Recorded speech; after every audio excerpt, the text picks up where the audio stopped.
EV9 national news కు స్వాగతం. ముందుగా హెడ్లైన్స్. నూనె వాడకం తగ్గించండి పీఎం మోదీ. ప్రధాన ప్రతిపక్ష హోదాని డిమాండ్ చేస్తూ అసెంబ్లీ నుండి వైఎస్ఆర్సీపీ బాయ్కాట్. జనసేన కంటే ఒక్క సీట్ ఎక్కువ వచ్చిన వైకాపాకు ఆ హోదా దక్కేది పవన్. సీఎంపై కేటీఆర్ విమర్శలు సరికాదు, మంత్రి కోమటిరెడ్డి వెంకటరెడ్డి. ప్రపంచవ్యాప్తంగా ఆందోళన కలిగిస్తున్న ఉబకాయం సమస్య నివారణకు ప్రధాని మోదీ ఓ చిట్కా చెప్పారు. ఆహారంలో నూనె వినియోగాన్ని తగ్గించాలని సూచించారు. ప్రతి నెల చివరి ఆదివారం ఆకాశవాణిలో ప్రసారమయ్యే మన్ కీ బాత్ కార్యక్రమంలో భాగంగా ఈ ఆదివారం 119వ సంచికలో ఆయన ప్రసంగించారు. ఉబకాయంపై క్రీడాకారులు boxer Nikhat Zareen, javelin thrower Neeraj Chopra పంపిన సందేశాలను వినిపించి వారిని అభినందించారు. జాతీయ మహిళా దినోత్సవాన్ని పురస్కరించుకొని తన సోషల్ మీడియా ఖాతాల బాధ్యతలను దేశంలోని స్ఫూర్తిదాయక మహిళలకు అప్పగిస్తానని ప్రకటించారు. ఉబకాయంపై ప్రధాని మాట్లాడుతూ 10% నూనె వాడకం తగ్గించండి, ఈ విషయం 10 మందికి చెప్పండి, ఆ 10 మంది ఇంకో 10 మందికి సవాల్ విసిరాలి.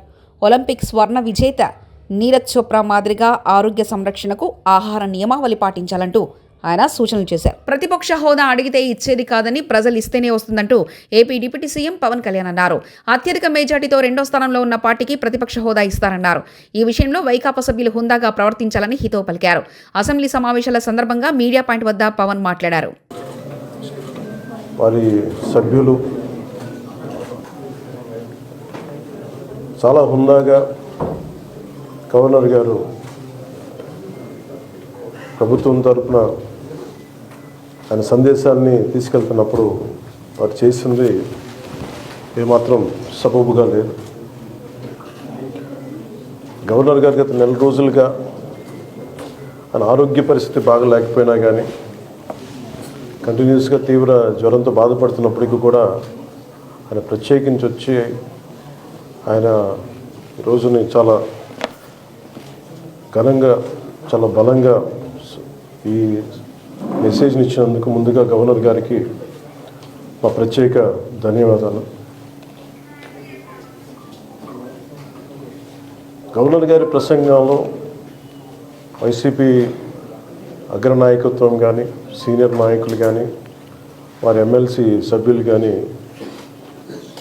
గవర్నర్ గారి ప్రసంగం పత్రులు చించేయడం కానీ, లేదంటే వారు ప్రత్యేకించి డిమాండ్ మాకు ప్రతిపక్ష హోదా ఇవ్వాలి అనేది చాలా బలంగా మాట్లాడుతూ వచ్చారు. ఇది అడిగితే వచ్చేది కాదు, అది ప్రజలు ఇస్తేనే వస్తుంది.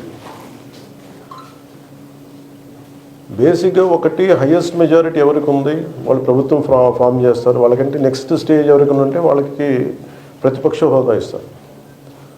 అంతేగాని గతంలో మేము ప్రభుత్వాన్ని పరిపాలించాం కాబట్టి మా ప్రతిపక్ష హోదా ఎవరికి ఇవ్వరు. కనీసం జనసేన కంటే కూడా ఒక సీట్ ఎక్కువ వచ్చినా కానీ వాళ్ళకి ప్రతిపక్ష హోదా దక్కేది. ఈ రోజున ప్రభుత్వంలో సెకండ్ లార్జెస్ట్ పార్టీ జనసేన. దాన్ని ప్రజల దృష్టికి తీసుకొద్దాం. వైసీపీ నాయకులు వాళ్ళు చేస్తున్నారంటే మాకు ప్రతిపక్ష హోదా ఇస్తే తప్ప మేము అసెంబ్లీలో అడుగు పెట్టడం, లేదంటే ప్రసంగాలు అడ్డుకుంటాం, అది ఇది సరైన మెసేజ్ బయటికి వెళ్దాం. ఇది సరైన విధానం కూడా కాదు. ఇది ప్రజలందరికీ తెలియజేయాలనుకున్నాం. ఇది ప్రతిపక్ష హోదా ఏ పరిస్థితిలో వస్తుందంటే మీకు రూలింగ్ పార్టీ కంటే కూడా అత్యధికంగా ఇంకొక సీట్ వాళ్ళకంటే మీరు వస్తే దాని తర్వాత స్థానం మీకు వస్తే ఖచ్చితంగా ప్రతిపక్ష హోదా వాళ్ళకే ఉంటుంది.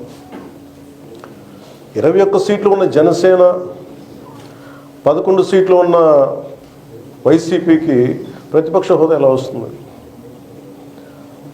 మహాశివరాత్రి పర్వదినాన్ని పురస్కరించుకొని అనకాపల్లి జిల్లా నక్కపల్లి మండలం చినదొడ్డిగల్లుకు చెందిన సూక్ష్మ కళాకారుడు డాక్టర్ గట్టెం వెంకటేష్ పెన్సిల్ మొనపై మహాశివుని రూపాన్ని అద్భుతంగా మలిచారు.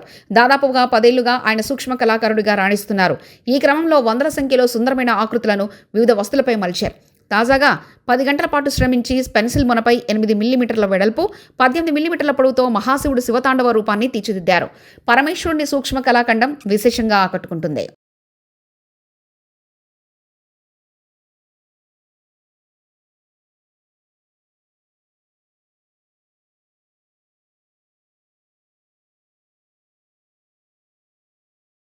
నిజామాబాద్ జిల్లాలో ఎమ్మెల్సీ ఎన్నికల ప్రచారంలో భాగంగా ఏర్పాటు చేసిన పట్టభద్రుల ఆత్మీయ సమ్మేళనంలో ముఖ్యమంత్రి రేవంత్ రెడ్డి ప్రసంగించారు. ఎమ్మెల్సీ అభ్యర్థి నరేందర్ రెడ్డి ప్రభుత్వానికి పట్టభద్రులకు మధ్య వారధిగా ఉంటారని తెలిపారు. కాంగ్రెస్ పార్టీని బలహీనపరిచే కుట్రలు చేస్తున్నారని మండిపడ్డారు. బీఆర్ఎస్ను ప్రజలు తిరస్కరిస్తే కేసీఆర్ ఫామ్ హౌస్లో పడుకున్నారని, బీఆర్ఎస్ నాయకులు ఏ అభ్యర్థికి ఓటు వేయాలో చెప్తున్నారో చెప్పాలని డిమాండ్ చేశారు. కాంగ్రెస్ను గెలిపించవద్దని ప్రచారం చేస్తున్నారన్నారు. ఎమ్మెల్సీ ఎన్నికల్లో పోటీకి నిలబడని బీఆర్ఎస్ రాజకీయ పార్టీయే కాదన్నారు. పోటీకి నిలబడిన వారు కాంగ్రెస్ను ఎలా ప్రశ్నిస్తారంటూ నిలదీశారు. తమకు పరిపాలించే అవకాశం తక్కువగా వచ్చిందని, అయినా 55,163 ప్రభుత్వ ఉద్యోగాలు భర్తీ చేశామని చెప్పుకొచ్చారు. తన నైపుణ్యాన్ని ప్రదర్శించిన సిరాజ్ని ఈ రోజు అతను చదువుకున్నది ఇంటర్మీడియట్ లోపే. గ్రూప్ 1 ఉద్యోగం ఇవ్వాలంటే అది సరిపోదు. ప్రభుత్వం అన్ని మినహాయింపులు ఇచ్చి ఈరోజు సిరాజ్ని గ్రూప్ 1 ఆఫీసర్గా, ఒక డిఎస్పీ క్యాడర్ ఆఫీసర్గా ఈరోజు ఉద్యోగం ఇచ్చి క్రీడల్లో రాణించిన నిరుద్యోగ యువకులకు మీరు క్రీడలలో రాణిస్తే కూడా మిమ్మల్ని ప్రభుత్వం ఆదుకుంటుందని సిరాజ్కి ఈరోజు డిఎస్పీ క్యాడర్ ఉద్యోగం ఇచ్చింది నిజమైతే మీరు ఎస్ఎల్బీసీ టన్నెల్లో చిక్కుకున్న 8 మందిని సురక్షితంగా బయటకు తీసేందుకు ప్రభుత్వం తీవ్రంగా ప్రయత్నిస్తుందంటూ మంత్రి కోమటిరెడ్డి వెంకటరెడ్డి తెలిపారు. టన్నెల్ వద్ద కొనసాగుతున్న సహాయక చర్యలను సీనియర్ నేత జానారెడ్డితో కలిసి పర్యవేక్షించారు. ఈ సందర్భంగా మీడియాతో మాట్లాడారు. ఓవైపు 8 మంది ప్రాణాపాయ స్థితిలో ఉంటే బారాస నేతలు విమర్శలు చేయడం తగదని హితో పలికారు. ఘటనా స్థలానికి సీఎం రాలేదంటూ ఎక్స్ వేదికగా కేటీఆర్ చేసిన వ్యాఖ్యలపై మంత్రి మండిపడ్డారు. నీళ్ళించుకుంటూ ఫుల్ లెవెల్ కెపాసిటీ అయితే 6,000 క్యూసెక్స్, ఫుల్ కెపాసిటీ అయితే 4 లక్షల ఎకరాలు ఇచ్చుకుంటూ దేవరకొండ, పెద్ద ఊరతో పాటు నల్గొండ, నగరికల్ కాన్ఫరెన్స్ వరకు నీళ్ళు సాగునీరుతో పాటు ఫ్లోరైడ్ మొత్తం మాయం చేస్తూ ఎప్పుడు గ్రావిటీతో నడిచే ప్రాజెక్టు, మా కలల ప్రాజెక్టులో ఈ ఇన్సిడెంట్ ఇప్పటి వరకు దాదాపు 9.5 కిలోమీటర్లు మాత్రమే మిగిలింది. ఏ ఒక్క చిన్న ఇన్సిడెంట్ జరగకుండా సంఘటన జరగలేదు. అని ఇంత పెద్ద సంఘటన ఒకటేసారి జరగగానే నిజంగా కూడా అందరం కూడా బాధపడుతూ మాది ఒకటే కోరిక, మాది ఒకటే, మేము దేవుని ప్రార్థించేది ఒకటే, ఫస్ట్ మా కోసం మా ప్రాజెక్టుని కష్టపడటానికి 1000 కిలోమీటర్ల కుటుంబాలను వదిలిపెట్టి అస్సాం, జార్ఖండ్, మధ్యప్రదేశ్, ఉత్తరప్రదేశ్కి వెళ్ళి వచ్చి చిక్కిపోయిన 8 మంది వాళ్ళని ఏ విధంగా ప్రాణాలతో బయటికి తీసుకురావాలనే ఈరోజు మా గౌరవ ముఖ్యమంత్రి రేవంత్ రెడ్డి గారు కానివ్వండి, ఇరిగేషన్ మినిస్టర్ ఉత్తమ్ కుమార్ రెడ్డి గారు, జూపల్లి కృష్ణారావు గారు, అలాగే పెద్దలు జానారెడ్డి గారు కూడా రోజు పర్యవేక్షిస్తూ ఈరోజు స్వయంగా ఇక్కడ తెలుసుకొని కొన్ని సలహాలు ఇవ్వడానికి వారు రావడం, ఇక్కడ స్థానిక ఎమ్మెల్యే మా వంశీకృష్ణ కానీ, బాలునాయక్ కానీ, జయవీర్ కానీ, నేను ఈరోజు స్వయంగా రావడం, మధ్యలో 2 డేస్ నేను లేకపోవడంతో రోజు ఫోన్లో గంట మాట్లాడుతూ, కానీ ఆ 8 మందిని ప్రాణాలతో తిరిగి రావాలంటే ఆ శ్రీశైల మల్లారెడ్డి కూడా ప్రార్థిస్తున్నాం అని ఎక్కడో కూడా మాకు ఆశ ఉన్నది. అందుకని ఇలా ఎన్డీఆర్ఎఫ్, ఆర్మీ, ఎస్డీఆర్ఎఫ్, సింగరేణి, ఇంకా ఆర్మీ వాళ్ళు కొత్త మిషనరీ కూడా ఢిల్లీకి వెళ్ళి తెప్పిస్తున్నా అని చెప్పి మన తెలంగాణ ఇన్ఛార్జ్ ఆర్మీ ఆఫీసర్ కూడా చెప్పడం జరిగింది. మేము ఒకటే కోరుకుంటున్నాం, తప్పకుండా వీళ్ళు ఇప్పుడు కూడా రెస్క్యూ టీం లోపల ఒకటి ఉన్నది. దేశ విదేశాలలో ఇలాంటి సంఘటనలు జరిగినప్పుడు దీన్ని పరిష్కారం చూపిన వాళ్ళందరినీ కూడా ఇక్కడ పిలిపించినాం. అందుకని మేము రాజకీయాలను వాళ్ళని విమర్శించినా వాళ్ళ విజ్ఞతకే వదిలిపెడుతున్నాం. ముఖ్యమంత్రి గారు ఎందుకు రాలేదు, వారు ఎందుకు రాలంటే 3 మినిస్టర్లము, క్యాబినెట్, ఎమ్మెల్యేలము, ఇంతమంది టెక్నికల్ టీమ్, ముఖ్యమంత్రి గారు వచ్చాయి ఇక్కడ సెక్యూరిటీ పరంగా కానీ ఈ వర్క్స్కి ఇబ్బంది కలగొద్దని వారు రాలే. దాని మాత్రాన ఇవాళ కేటీఆర్ ఎటు కూడా ట్విట్టర్ దొరికిందని చెప్పి ఇది మంచి పద్ధతి కాదు. కేటీఆర్ నువ్వు కొంచెం సంస్కారం నేర్చుకోను. నీ రాజన్న సిరిసిల్లాలో పోయిన 3 ఏళ్ల కింద కాళేశ్వరం కడుతున్నప్పుడు 7 మట్టి జల సమాధి. ఏపీ అసెంబ్లీ బడ్జెట్ సమావేశాలు సోమవారం ఉదయం ప్రారంభమయ్యాయి. ఉభయ సభలను ఉద్దేశించి గవర్నర్ అబ్దుల్ నజీర్ ప్రసంగించారు. ఎన్నికల్లో ప్రజలు తమ ప్రభుత్వాన్ని తిరుగులేని మెజార్టీ ఇచ్చారని, ప్రజల కోరిక మేరకే కూటమి ప్రభుత్వం ఏర్పాటైందన్నారు. గత 5 ఏళ్లలో రాష్ట్రం అనేక ఇబ్బందులకు గురైందని తెలిపారు. వైసీపీ ప్రభుత్వ పాలనలో రాష్ట్రం ఎంతో నష్టపోయిందన్నారు. సూపర్ 6 పథకాల ద్వారా ప్రజలకు మేలు చేస్తున్నామని గవర్నర్ చెప్పుకొచ్చారు.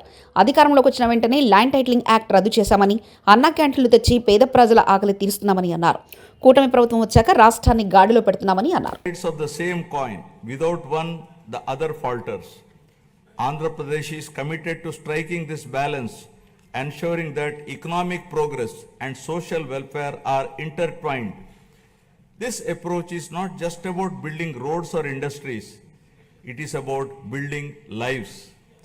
It is about creating a society where everyone from farmers to students, women to marginalized communities can thrive.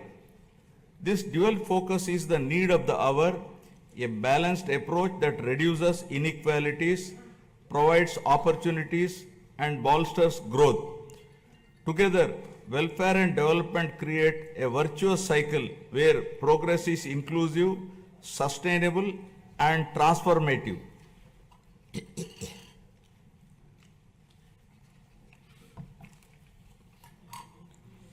The Honorable Chief Minister was the pioneer in empowering women through self-help groups in India. As early as in 1995, self-help groups were made a pivotal role of the state's economic activity by encouraging entrepreneurship, becoming a role model and proof of concept for the entire country. SHGs are transforming the lives of millions of women and their families. The growth of SHG bank linkage in state of Andhra Pradesh is phenomenal. AP stood at first position in the country with 30% of the national share and with 99.66% recovery under SHG bank linkage program. వంశీకి 3 రోజుల custody. మాజీ MLA Vallabhaneni వంశీని 3 రోజుల కస్టడీకి Vijayawada SC/ST special court అనుమతిచ్చింది. వెన్నుపూస నొప్పి కారణంగా ఇబ్బంది పడుతున్నారంటూ పిటిషన్ను స్పందిస్తూ బెడ్ ఏర్పాటుకు అనుమతిస్తూ ఆదేశాలు జారీ చేసింది. ఉదయం 10 గంటల నుంచి సాయంత్రం 5 గంటల వరకు న్యాయవాది సమక్షంలో విచారించాలంటూ ఆదేశించింది. అమరావతి అనర్హత పెట్టి తప్పించుకునేందుకు అసెంబ్లీకి వచ్చారనే విమర్శల మధ్య బడ్జెట్ సమావేశాలు ప్రారంభమైన 11 నిమిషాలకే ఇక చాలే పోదాం పదండి అన్నట్లు వైకాపా సభ్యులతో కలిసి జగన్ బయటకు వచ్చేశారు. గవర్నర్ ప్రసంగం సాగుతుండగా సభలో గందరగోళం సృష్టించేందుకు వైసీపీ సభ్యులు ప్రయత్నించారు. ప్రతిపక్షంగా గుర్తించాలని ఆ పార్టీ సభ్యులు నినాదాలు చేశారు. ప్రధాన ప్రతిపక్ష హోదాని డిమాండ్ చేస్తూ అసెంబ్లీ నుంచి వైఎస్ఆర్సీపీ బాయ్కాట్, గవర్నర్ ప్రసంగాన్ని కూడా బాయ్కాట్ చేసి అసెంబ్లీ నుండి ఎమ్మెల్యేలు ఎమ్మెల్సీలతో కట్టి బయటకు వచ్చిన వైఎస్ జగన్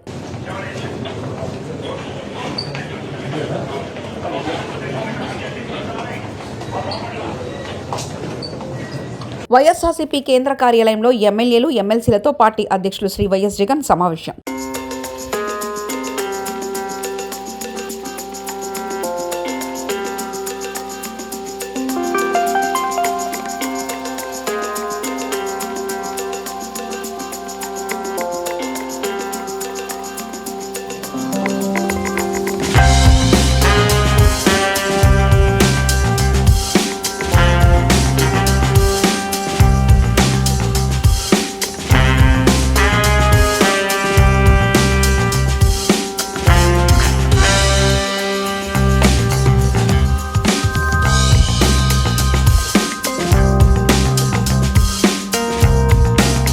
హంద్రి నివాను వెడల్పు చేసి చెరువుకు నిలుస్తామని ఆశిస్తున్నాం.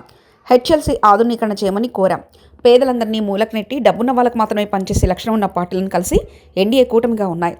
డబుల్ ఇంజిన్ ప్రభుత్వం అనే ఎన్డీఏ ప్రభుత్వం డబుల్ మోటార్లు వేసి ఢిల్లీ నుంచి ఎన్ని నిధులు రాష్ట్రానికి తెచ్చారో చెప్పాలి. అప్పులు తెచ్చుకొని ఇల్లు కట్టినట్లు అమరావతిని కడుతున్నారు. ఆ అప్పులు మిగిలిన రాయలసీమ, ఉత్తరాంధ్ర కట్టాలా? 30,000 కోట్లు స్టీల్ ప్లాంట్కి అప్పు ఉంది.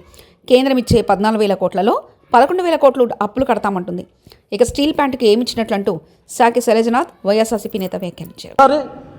ఆత్మకూరు మండలంలో ఒక్కసారి శంకుస్థాపన చేశారు బాబు గారు, గుర్తెచ్చుకోండి మీరు. ఆఖరికి దాన్ని 50 టీమ్స్లు చేసాము ఆ రోజున.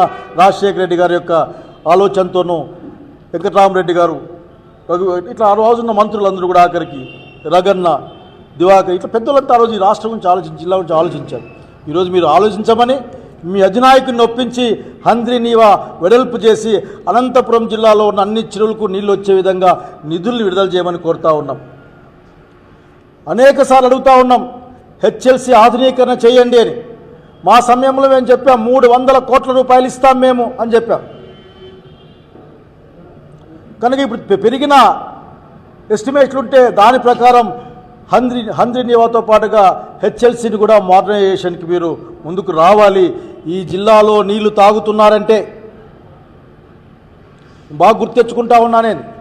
ఈ జిల్లాలో అనంతపురం, ధర్మవరం, అట్లాగే ఉరవకొండ ఈ ప్రాంతాలు మొత్తం నీళ్ళు తాగే పరిస్థితి అంటే చివరికి ఎక్కడి వరకు మడకసిర వరకు కూడా అది హెచ్ఎల్సీ నీళ్లు తప్ప ఇంకోటి కాదన సంగతి గుర్తు చేస్తూ ఉన్నాం. ఈ జిల్లా తాగునీటిని తీర్చే ఒక వరప్రదాయని తుంగభద్ర నీళ్లు హెచ్ఎల్సీ ద్వారా దాని డబ్బులు తీసుకోమని కోరుతా ఉన్నాం. అలాగే అనేకం పెండింగ్ ఉన్నాయి. ఇక్కడ బిల్డింగ్లు కట్టాలి, మధ్యలో ఆగిపోయి ఉన్నాయి. మీ దయ, మీరు అన్నీ ఆపేశారు. చాలా చక్కగా మాట్లాడుతారు. అది ఆపే మీద ఎవరు ఆపన్నారు మిమ్మల్ని? ప్రభుత్వాలు కంటిన్యూస్గా నడుస్తాయని ఆలోచనే కదా నీ ప్రభుత్వం, నా ప్రభుత్వం చేర. నూనె వాడకం తగ్గించండి పీఎం మోదీ. ప్రధాన ప్రతిపక్ష హోదాని డిమాండ్ చేస్తూ అసెంబ్లీ నుండి వైఎస్ఆర్సీపీ బాయ్కాట్. జనసేన కంటే ఒక్క సీట్ ఎక్కువ వచ్చిన వైకాపాకు ఆ హోదా దక్కేది పవన్. సీఎంపై కేటీఆర్ విమర్శలు సరికాదు, మంత్రి కోమటిరెడ్డి వెంకటరెడ్డి. ఇవి బులెటిన్ విశేషాలు. చూస్తూనే ఉండండి EV9 నేషనల్ న్యూస్.